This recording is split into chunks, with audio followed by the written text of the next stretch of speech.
to the Scaling Japan podcast, a podcast about how to grow your business from $100,000 and beyond in the land of the rising sun. Welcome to the Scaling Japan podcast. I'm your host, Tyson Batino, and on today's episode, we have Ruth Jarman, CEO of Jarman International KK, for her third appearance to talk about selling to the Japanese government. Ruth's business, Jarman International, has continually grown these last 11 years, and they support partners in Japan and overseas with their marketing and business development needs. Ruth also sits on the board of directors as an outside director for KADOKAWA and Fujibo Holdings. Yes. I also recommend you check out our other two episodes where we talk about proposals, what governments look at in evaluating contracts, and more. But in today's episode, we will cover some of the challenging situations you may experience and how to handle them. So I'm really glad to have you for a third round. Thank you for having me. I'm so happy to be here, Tyson. And how was the response for your first two appearances? It was really good. I didn't realize that your podcast was so popular. We got a lot of comments, especially on LinkedIn. And people were saying that they had never heard these kind of things before. And it's coming from basically from the trenches, right? Like somebody who's done it. And so it's very real life kind of advice. So yeah, I think when you're trying to go after these bids and things like that, it's nice to know from somebody who's done it, you know, the ins and outs. So I think people liked it. Yeah, and I was thinking to myself too, it's like, how many foreigners that I know have actually successfully sold to the Japanese government? And try to count on my fingers, and it would probably be a maximum two hands. Yeah, exactly. Oh, and I have a little update. So I was just appointed director of Japan Association for Women's Education. In the book, Stories from the Gemba, I know they had a section where they interviewed you, and I've actually shared that bit with multiple of my clients. Oh, wow. Thank you so much. So I did screenshot a couple screenshots and said, please check out the book. And it's a really good book. So I highly recommend it. Yeah, Japanese women are the hidden treasure, the uncovered treasure of Japan, as far as I'm concerned, in terms of business. So yeah, that's really important. And yeah, actually my whole team at Japan Switch was all women. Yeah. And majority of them were women who are returning to the workforce. Uh-huh. And so it was great working with professionals. And it helped us actually move much faster, scale the business much faster. Yes. Well, making sure they go home at 5 p.m. without a doubt. Exactly, because you know they're still going to get the work done. Yeah, women are good at that. Just from usually having my experience training early 20-year-olds to do the job, it was like such a relief. I was like, they get it on one try. Okay, they get it beyond get it. Yeah, they're so good. Cool. So moving back to our topic. Moving back to our topic. So let's say that you were to get the contract with the government, and in this case, you're helping out a subcontractor who got the contract with the government, and you're helping them fulfill their agreement. But do you have any tips for establishing good communication with that subcontractor who you're supporting? I might have mentioned it in the LAD podcast, but I really think making sure what the subcontractor has promised to do is really important. What you need to do is you get a copy of the contract that the subcontractor has finalized with the government agency. So they will usually show that to you. If not, they might show you their part, just their part, maybe not the whole thing, because that would show the whole amount of money in there. But maybe the part that includes whatever you're supposed to do for them. Because sometimes the contract that is actually closed with the government is different from what you proposed. What I found out is that after the bid is won, sometimes there's some small negotiations that happen that can actually affect what you're supposed to do over the next year. So confirming exactly what was finalized and what was finally decided with your subcontractor is absolutely absolutely important. I did not know that. So during the year that you're doing this job, your subcontractor partner as well as the government office will be referring to that contract. They're not going to be referring to the proposal you gave at the beginning. They're going to be referring to the contract. So you need to figure out exactly what you are required to do in that contract, because the contract it's basically the Shiosho and the contract. The Shiosho is what they put out when they issue the bid. That's the Shiosho. So that's also really important because you have to make sure that you are fulfilling everything in that original Shiosho. But then when the contract is actually signed for exactly specifically what is going to be done, there are negotiable things and non-negotiable things. So can I give one example, just one really small example? Go for it. Like, let's say in the contract it says you must get at least 50 people to this event in November. Okay? And it turns out that because of the venue, you're not able to do it in November. It's going to happen in January instead of November. That is usually a negotiable point. Usually. Something like when it's going to be done is negotiable. But when it comes to a number like 50 people, like a kind of KPI-ish kind of number, those numbers are often not negotiable.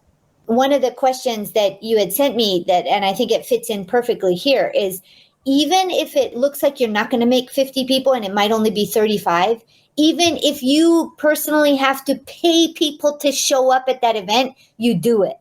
Because if it's a non-negotiable point of the contract, it'll really put your subcontractor in a difficult place if you don't come through with the numbers or the non-negotiable ones. So you have to make sure which ones would be negotiable, which ones would be non-negotiable. Gotcha. So other than the when, what are some other potential negotiable points? Which media you publish in. So my job is basically we do promotion for all these different places, right? So one of the negotiable things that usually happens is in our proposal, we'll say we'll go for, Lonely Planet or this or whatever. And we'll say different media names. And obviously the customer and the subcontractor are going to be like, Lonely Planet? You can get Lonely Planet? Okay, we want Lonely Planet, But what you always try to do is, even though it's set that you have to do some big media, that in the contract, it doesn't have to be specifically this specific media, but you would need to then justify the reach of this other media that you're choosing and why it's happening and why it wasn't able to be the one that was in the original proposal. So the way that you do it, as long as it gets to the same result, the way that you choose to do it can often be negotiable. And ironically, I'm talking with a friend who is making a bid for a government project in the startup realm. When we were coming up with the bid together, I remembered our previous episodes together on the number. And I was like, okay, I'm going to take this very seriously now. Yes, very seriously. Because another thing is, when you're going for a bid, the government is not dumb, right? So they're going to be able to tell if you're overestimating numbers or if you're kind of fudging with which connections. And when your subcontractor partner actually goes for the presentation, because the people that are left at the end of the bid have to do a real life presentation, whether it's online or in person. And so when your subcontractor goes and presents it to outside, reviewers that have nothing to do with this government, the outside reviewers are usually professionals in that field. They're going to point out, wait a minute, they're saying they're going to be able to get an article on Lonely Planet. How are you going to do that? How much money are you going to spend, right? And then the subcontractors put in a very difficult position of saying, oh, wait, let me check. And there is no chance to check. And that really raises the possibility that you will not win the bid. Actually, I do want to ask, so at least for the startup one, there are some external people who are going to evaluate the proposals. But is that common? Or do they have outside experts? Yes, it's called a Yushikisha. Yushikisha, I've been one many times. So, for instance, I think it's already over, so I can say, there's this thing they have every year called the Rainbow Ride, where people can ride bicycles over Rainbow Bridge in Tokyo. And it's coming up in November. So they had two companies that they had like winnowed down, and they were the two big companies that were doing the presentation to me as a yu shikisha, me and two other people, three other people. So we're the ones who rank, and we're the ones who basically decide who gets it.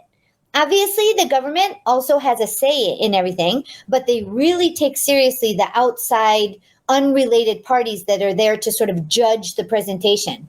And you can also ask questions, and you get some information in advance so you can review it. And so you're ready to ask questions because this is taxpayer money and you don't want them to use it to a wrong place, right? So yes, those outside advisors that judge the bids should be taken very seriously. And do you have any other tips with communicating with the contractor? So I mentioned about having them show you the actual contract, right? And now we can all use Chat GPT to translate that in English to really help you understand exactly what you are promising or what they promised to the government. I've had in the past, they promised something that had to do with me without letting me know about the change. That's not a great thing. I actually found out about it 4 months later. So that's why I know that you always want the subcontractor to show you the contract right away, because I had a situation where 4 months later I realized, what? Wait, we said they don't do banners on that site. And they're like, no, we told them they would do banners. And we're like, uh-oh. Having them show you the contract, talking about that very openly, is very good. And then I would also suggest, recently there's like off email ways of interacting. So I usually have like a back channel interaction with the main person of my subcontractor. So I'm the CEO of Jarman, the leader of the subcontractor on our project. That person and I will have a back channel connection on Facebook Messenger or LinkedIn Messenger. I mean, there's no Messenger, but on LinkedIn through messaging. Yes. So to have a back channel, whether it's text messages on your phone, communication with the person who's in charge on the other side, on the subcontractor, once you've won, is really important. Because a lot of times you need to talk about money things. You need to talk about when to invoice. You need to talk about the invoice pattern. And to do it on back channel route is kind of like nemawashi in my experience. So doing it on a back channel route is much less pressure for the person because it's not an official request yet. But you can say, by the way, regarding the payment schedule, would it be possible for us to invoice you blah, blah, blah this month for this amount, over the year? And then they can say, oh, yeah, it's okay to do it on this month, but could we, make the other one a little bit later next time? And you can do that very easily through a back channel. And then you send the official mail that includes your accountant and includes their accountant and stuff. So it's easier for them to negotiate on their side if it's back channel. So I would say a back channel communication tool between you as the face of your company and them as the face of their or the project manager is really good to have. One of the common challenges I see with my consulting clients is not having any staff internally who can drive marketing strategy and execution to the next level. This really limits the growth trajectory of a company, especially for a leader like you that wants to go from 30 million to 500 million yen a year and does not have the time to spend years learning through trial and error.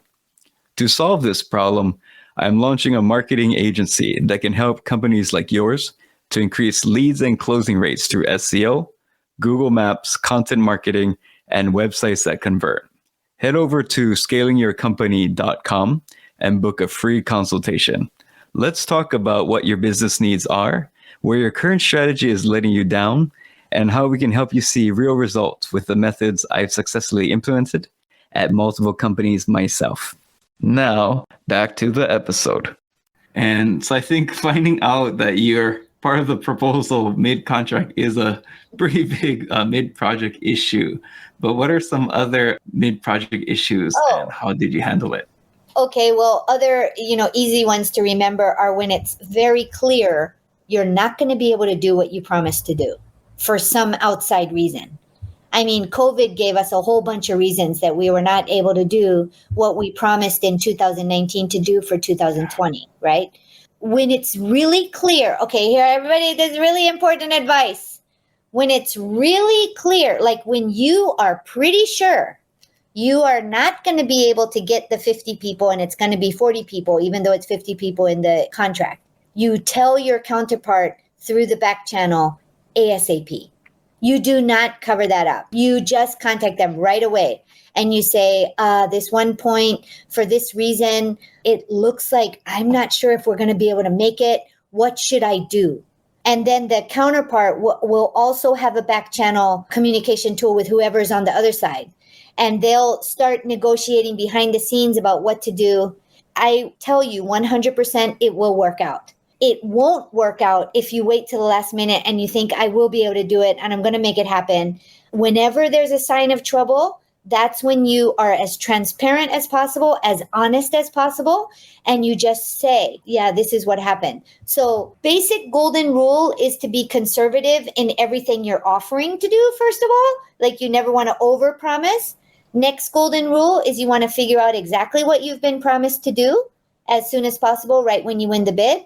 Next golden rule is that if it ever seems like you might not be able to follow through with something that you said, even if it's small, even if it is a negotiable point, you let through your back channel, you let your counterpart know what's going on and what's happening. You are as transparent as possible. And can I say one more thing? So when you're transparent with them, your project manager in your company will also be brave to be transparent with you as the CEO. You must create an environment where no one in your company will hide something that's going badly. If somebody hides something that's going badly, it's not a nice way to say it, but everybody's kind of screwed in the end. So creating an environment of transparency in your company and allowing your people who work for you know they are not going to get in trouble if they're transparent with you and if they're clear about things, that we're going to problem solve it together. You are not alone. We're going to figure this out. I got you. I'm going to take care of this for you. I've done that many, many times. And thanks to that, I think that everybody who works for me or with me knows that I'm never going to leave them, standing there by themselves to take the fall for something. For the listeners out there, this point about letting the staff know that it is going to be fine and being transparent is the most important thing. So it's extremely important for managing Japanese. 100%. And my next question is, how does payments typically work? Like, when do you get paid? How do you get paid? And maybe another one, like at least in B2B, having a Mizuho bank account is really nice. It looks better than having an online bank account. But could you please tell us more about payments? Guys, don't even get me started on this kind of topic because I really, really thought about these things and I've got a lot of advice from my Japanese counterparts as well. I would say when you have your, company information on your website, you definitely want to have at least, I just got to 1 million yen in my capital on the company outline. So you want to have, Gojiman, you can do it, but I think having 1 million yen is very important there. The address of your company is very important. The bank that's your home bank is important. It can totally be a city bank, if it's a good bank, or like Tomato Bank in Okayama, which I love. It can be a bank like that. Is absolutely no problem. As a startup, you're just getting going. Being able to show that your home bank is SMBC or Mitsubishi UFJ, and this is where they're going to transfer the money to you, it can be very reassuring to your client. But if you're working in the region and the main regional bank is your main bank, that could even also be very reassuring. So I think that's part of the strategy that you can think about. I've seen cases where it's more for like the startups overseas, but if you don't have a Japanese bank account, you won't even get the deal. That's true. That's a deal breaker. Well, I would even take it further than that. If you don't have an on-site rep, like a company that you work with in Japan, a Japanese company, a KK, if you're not involved with them and you're just trying to go in, green, straight to get a bid, you're never going to get it. You must have somebody in Japan representing you. So even if it's a shared office, like, they have all those shared offices that you can use, like a virtual office. Mm-hmm. And then you say that our partner is so-and-so Kabushiki Gaisha, and this is where you would transfer the money. It'll be so much more reassuring for your client. And the only exception I've seen is where it was a local government who actually reached out to this foreign vendor. Yes. That was the only case. It wasn't where they were trying to pitch each city. It's more they were discovered, so they're a bit more lenient without like they didn't need to have like a KK in Japan. But if Yeah, you're you don't. hunting, Yeah, if you're hunting, you have to have a KK. If they're hunting, you have to have a connection. So let's say you're a startup in Korea, you want to be friends with Kakao. Or if you're a startup in the US, you want to be it would be great if you worked with somehow with Google or Uber or Tesla or something like that. So what you do is you tell your counterpart at Uber or Tesla or whoever, and you say, hey, if you have anything that happens with Japan, let me know because I would like to help with something in Japan. And so that would be another way of getting work in Japan, going through one of those big ones overseas. But yes, going back to the payment thing, yes. payment thing is very important. So anybody who worries about their P&L or their balance sheet would not want to get paid all at once, right? So you don't want to get the full amount for the full year all at once in 1 month. Usually you want to break it up, correct? And then usually your subcontractor partner is also not getting it all at once. They're probably getting it broken up, or they might be getting it all at once at the end of March. So that means that your subcontractor is also thinking about their cash flow. So what I usually do is through the back channel with my counterpart, I'll say, okay, regarding payment, you've already spoken to your accountant, like you looked at your cash flow, you looked at your plan for the year, and you try to figure out where would I get this money? Where would it really help me? Like if you think about it, in order to execute a project, you have a lot of outlays of money. So you try to think, okay, which month of the year during this project is the most outgoing money going to happen? So you need to have money before that in order to be able to pay that stuff. So just basically all based on cash flow, you figure out your best payment schedule. And then through the back channel, you ask your counterpart, would this be possible for you? They come back to you and say, yes, the one in August is possible, but for the next payment, could you wait until the end of February? So usually it's broken up and it runs along the fiscal year for the Japan year. But a lot of us have different fiscal years. So my fiscal year ends at the end of October. So a lot of times I will want to get one good payment end of September. And that's a little fast because a lot of these projects are decided in June and July. And then my counterpart might not have any money coming in from that project yet by the end of September, right? So sometimes I'll say, can we issue the invoice in October and then you can pay us 2 months later? That's totally fine. So try to be really flexible and really sensitive about payments. You're definitely going to get paid. It's just a matter of when. And you try to figure out strategically for your company, and then also keep in mind that your subcontractor also has to be strategic.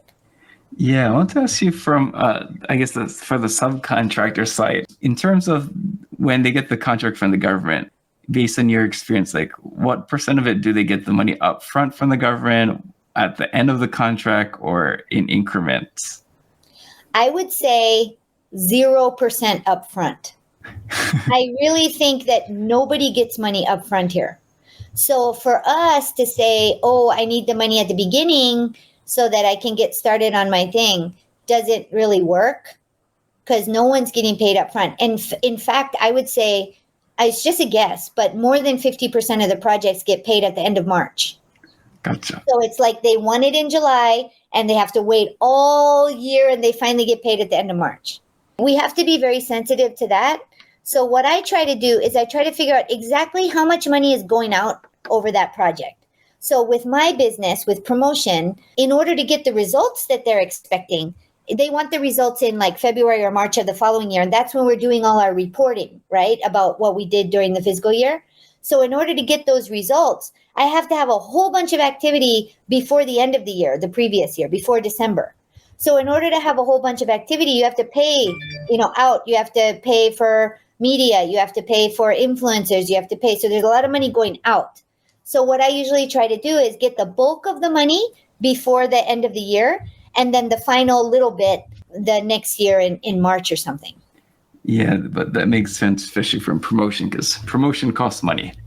A lot of people, so let's say you're going for projects and it's based on the fiscal year, and your project from the previous year finished in March and you got the final payment at the end of March or end of April, but you still have the staff that was on that project, okay? You still have a staff person or 2 or 3 staff people who were involved in that project, right?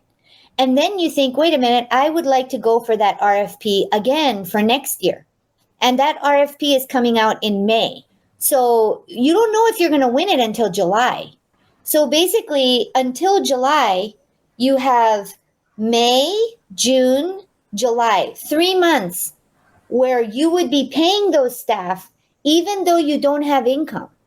And I feel like a lot of us, especially in startups, would stop paying those staff and say, okay, we don't even know if we're going to win the next project. So here, why don't you go do your other freelance things? But what I would suggest very strongly is keep your staff and keep paying your staff, because they will be so ready to help you when the project comes again. And then you also are able to keep the staff who already know it so well. So yes, it feels like an investment, and it feels like, so you could ask them to do other stuff, like other things in your company.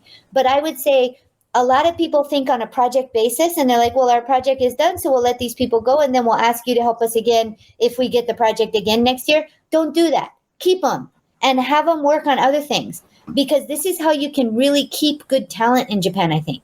Yeah, rather than having to reinvent the wheel for each contract. I think when you find really good people, try to keep them as close to you as possible. And I think you gave a really good example of how to keep them close. Do you have any other additional tips on understanding the contractor that you're aiding? You gave a really good example about, you got to see the contract as soon as it, but anything else? Yeah, like visit them, visit their office, go have lunch with them, go have dinner with them, face-to-face meeting. Now we can do everything remote, but maybe every other meeting could be face-to-face in person and then have lunch afterwards. Even if they're in a regional area, especially if they're in a regional area, make the effort to go visit them. Send people from your company to go visit them, like staff on the same project, because that would be a great experience for them. They get loyal to the company because they get to go somewhere. So yeah, I think that real interaction with your subcontractor is really, really good. So making that effort, everybody knows in Japan that, making the effort, spending a little extra time to do something that's really nice can be such a great gesture. Oh, and also nengajos. I know a lot of people probably don't send nengajos anymore, but I send probably about 250 nengajos every year. And I just keep all the meishi I get, and I have a Jarman nengajo that I make, and I write a little message on each one. I actually even write the addresses. I don't use labels. So I write the addresses. It's usually, I make it with Rogiru-san, non-Japanese washi master, Japanese paper master, who's from Kochi, and he makes these beautiful nengajos for me that are made organically from plants around his house. So it's a meaningful gesture to say thank you for this year and looking forward to the next year. And it's so rare now that you can stand out by doing this. People are so surprised when they receive an nengajo. I've definitely noticed the decline in nengajos in the last 12 years. Yeah. So make a sustainable, like a handmade paper nengajo or something. That would be good. And then also, I'm a true believer in osebo and gochugen, the presents through the year. Or if somebody gave you something, this is a really good example. The other day, I went out to dinner with someone that I work with. It's like a counterpart company, and they paid for the whole dinner. So it's very hard to fight there because they're going to force you to let them pay. So what I did is, I have another client in Yonezawa that makes this fantastic amazake, frozen treat for the summer. So if you look on any website now, there's all these summer gift sets that you can get because it's the gochugen, osebo, or gochugen, I think it's gochugen season, right? So I sent him a thank you gift to his office, and he was really, really grateful. So sending people gifts after they've done something nice for you is also a really, really good way to maintain that relationship. I just did a quick Google search, but the period for Ochugen is late June to July 15th. And I usually ignore that. I usually ignore that and just send gifts when I want to. And people really like it. So it doesn't, all you would do is you just don't put the label on there that says Ochugen or Osebo. You just make it a gift. Sometimes you just get last minute and you just got to do it. But it actually, like, it worked. Like, I was thinking in our case, there's one company that always sent it to us every year. And I was like, without fail. Yeah. And I'll always remember that. I was like, oh, yeah. I only realized this like 20 years down the line, like after 20 years of working. But the manner for when you receive one of those is giving a phone call. I did not know that. Oh, I did not know that too. Yeah, you absolutely are supposed to give a phone call to say it arrived and thank you so much.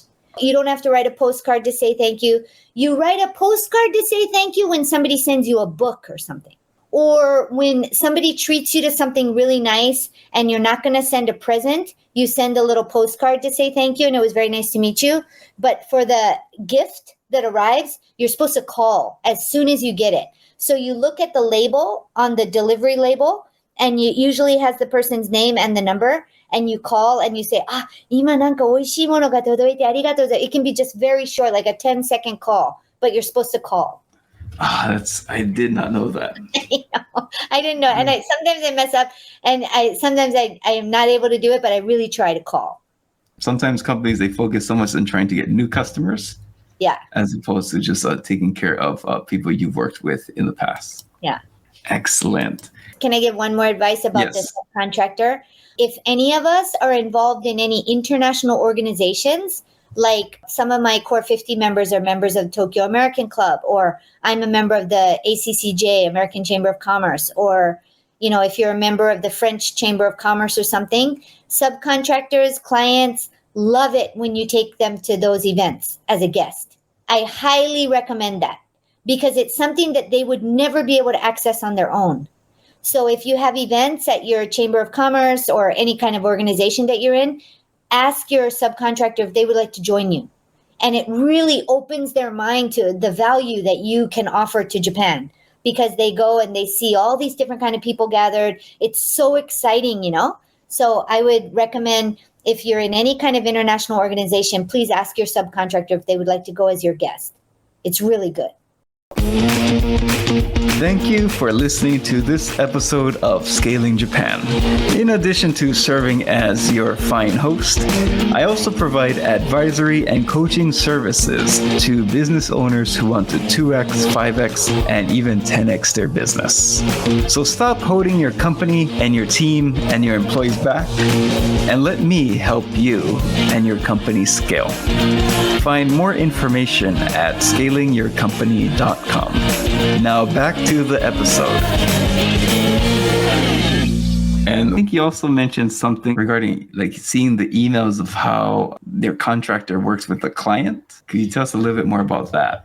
This is once you have a very good trusting relationship with your subcontractor, oftentimes you will be in CC on mails. And I know a lot of people don't like to be in CC, but when the subcontractor is interacting with the actual counterpart, with the client, and you're on CC, that is so lucky because you can see the relationship building that's going on between the subcontractor and the client. When you watch that, you can see, are they being really, really polite, or are they being very friendly, or what is the tone of the conversation, or what is the kind of issue? How is the counterpart expressing, maybe not being satisfied with something or being very satisfied with something. So being in CC on interactions between the subcontractor and the client is actually a huge opportunity to understand, the position of the subcontractor and to really be able to have more empathy towards them. Next, I wanted to dive into potentially what are some additional challenging situations you've dealt with in your time? So this is a very difficult topic because I think that anyone in a small company, any small company CEO without that big name brand behind you is going to be teased and bullied. I think it's probably really common whether you're a foreigner or not a foreigner. But I think that in the foreigner case, a lot of times we don't pick up the signals that it's starting. a lot of times we don't notice, or we just take, for face value what the person is saying, but there's actually a whole bunch of like magma building up under the volcano and we're not really picking it up. So I noticed in my experience, it's usually like an explosion. It's not gradual. It's usually an explosion of, how could you do this? And this is wrong. And it's usually in a mail, like an email or something. It's not face to face. And I feel like that is oftentimes when I will actually cut the tie. Like, it's only happened to me 3 times in the whole time I've been here. So let's say 35 years. I would say in that situation, not being able to read the situation well, yes, that's my bad. I didn't read it right. But there's still no reason to explode. And if we've had a relationship for a while, they should understand that whatever I've been doing wrong is coming from a good place. I'm trying to do it. So it means that they're also very much disrespecting you by blowing up at you like that. It also means they don't understand you. And if you've been working together for a while and they still don't understand you and they still don't understand your value add, maybe they're not the right person to work with. So I've had that happen 3 times. And then other times is more, I've been sort of power harassed, disrespected, rudeness. And I can handle rudeness to myself, but when it starts, I see rudeness to people that work for me, like my staff. That's where I pretty much draw the line. And that's when I feel a little angry, but then I start to get smart. And then when I start to get smart, I start to figure out ways to step back out of that project without them realizing I'm doing it. So step back out of it and have them say, oh, there's some reason why we couldn't, or maybe the estimate we give them is way too high. And I know that they're not going to accept that. And that's another, graceful way to step back out of something. So I try to not burn any bridges. And I try to step out of something, whether it's out of self-protection or protecting somebody that works for me or reputation, things like that. Also, like the way your staff, how they refer to you in front of the client is also really important. But can you tell us more about that? Yes. So for all of us internationals here working in Japan, we get called our first name all the time. Like I get called Lucy all the time. Whereas so somebody who's working under me in the company will be called Suzuki-san. And suddenly I will be Lucy, in front of the customer. And I'm like, no, I am Jarman-san or Jarman Shacho, right? Like, or Lucy Shacho is also okay, but Lucy is my first name. That's not my last name. So in a mail or something, anytime we are in front of the client, I always remind my staff to call me either Lucy-san or Jarman-san or Jarman Shacho, or Shacho is okay, because, they need to remember that I'm the Shacho, and so does the client. So, in the end, the person taking all the responsibility is moi. So I would like to be established as the person who's taking responsibility from the get-go, so that, it actually helps my staff if they establish me that way. So the other day, this is a really good example. We had a new client that we're working with. One of our Japanese staff was writing a perfect email about thank you for the meeting that we had the other day. It was really good. And then she signed it and she said her last name, let's say it was Suzuki, and then the 2 of us that were also in the meeting, both of us first name, as in we're in CC. So, it's her last name and then other name and other name. So I wrote her back and I said, whenever you are interacting with a client, you need to use our last name, not our first name. And she was like, it didn't even occur to her. She was like, oh, like that, All of us internationals have to remember, this is not coming from a bad place. People are not disrespecting you on purpose. They just feel very comfortable with you. So they're calling you by the first name. But towards a client, you need to, it's a hard word, but you need to demand. You need to demand that they put san on there or shacho or last name. In my experience as well, it does make a huge difference. When we were dealing with the clients, the staff members, I just use the term bucho because that was probably the easiest. Yeah, bucho's good. When we're dealing, just call me bucho. And I find that if you just do that from the beginning, your communication with the client is just going to go so much smoother. they're not going to be confused of who to talk to, who makes the decision. Right, exactly. But if you don't do that, they're going to start looking at the Japanese staff, and that makes your Japanese staff uncomfortable. Yeah, exactly. Because your Japanese staff can't tell them, like, you're wrong. Like, why are you looking at me? Yeah. And you'll just save yourself a whole lot of headache. And you'll just start off on a much higher note, reduces a lot of that confusion on both sides. Yes. How can you avoid being taken advantage of? Well, I mean, sometimes being taken advantage of can be a strategy. So sometimes you just in your own heart and in your mind, you figure out where your line in the sand is, right? Sometimes being taken advantage of can be extremely strategic, but you have to know your worth. So this is an excellent example. So I do a lot of speeches all over Japan. And this huge company approached me the other day to do a series of speeches because they've made some kind of contract with every single locality in Japan. And so that's a huge scale. That's obvious, scalable situation, right? And so we had a meeting and they said, how much do you charge for a speech? And I said, 40 yen. Because I don't want to do a speech for any less than that, because that's 400,000 yen, about $4,000, which that's inexpensive from my point of view. Like I've written books and things, right? So separate from travel cost, 400,000 yen for 90-minute speech. And I really prepare hard. And I mean, I put a lot of work into it. And he was like, I don't know, And he says, we usually pay 100,000 yen.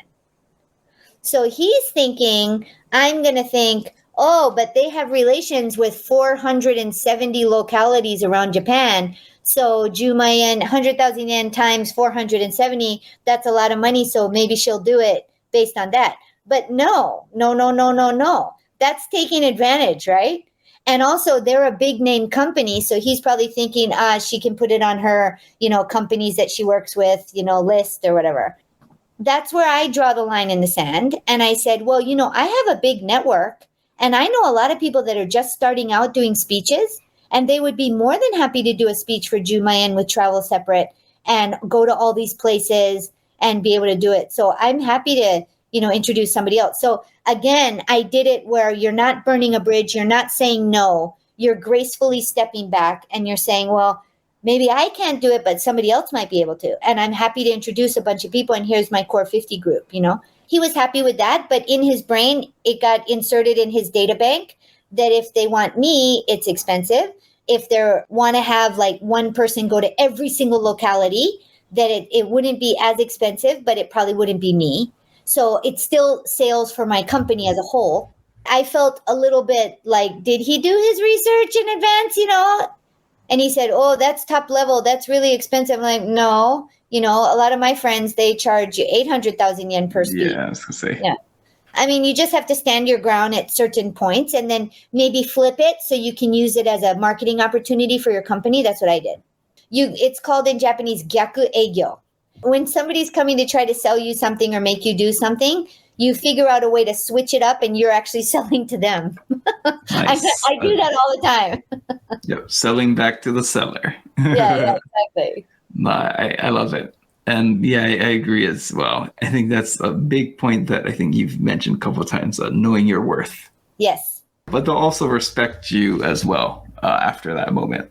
Exactly. So is there maybe anything else you would like to share with the audience? Yeah, I would like everyone to really know their worth, because each person listening to this, if you're listening to this in English, that means you can speak English, and maybe you're non-Japanese or maybe you are Japanese, but everyone listening to this podcast has so much worth and is so necessary for Japan. Like Japan needs us so badly. So when you think about your worth, I'm sure that everybody knows their worth in their heart, but then how do you express that? How do you put that into words? How do you make it clear to the Japanese counterpart what your worth is? That's where the challenge is.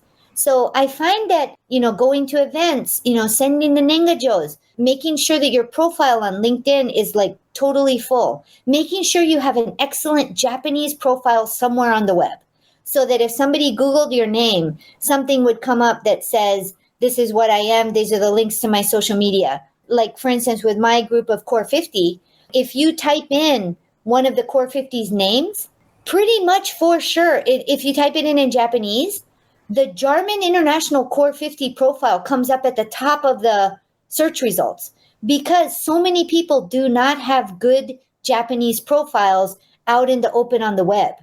So everybody who's listening to this, to help people understand your worth and know your value and know what you can contribute, make sure that you have your profile out in the open and that it's also in Japanese. So when a Japanese person does due diligence and searches your name, that something good is going to pop up.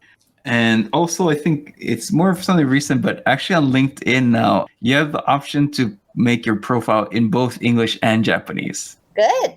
So based on the language setting of the person, they'll show the appropriate profile. That's good. So I recommend, I've created mines in both languages as well. Yeah, that's really good. That's good. That's smart.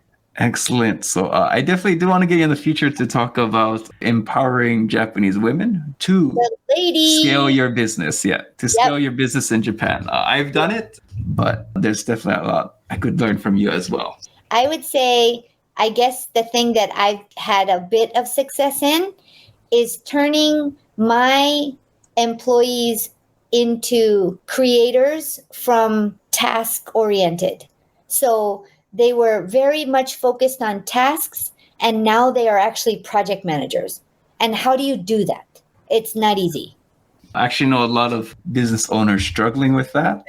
Yes. And so I think this will be a very popular topic. I would love to talk about that. And I would actually like to have one of the ladies who works for me talk about that too. She would be very, very good and helpful to everyone, I think. Yeah, that sounds really interesting. So look forward to round 4. Okay. Thank you, Tyson. Thank you, Ruth.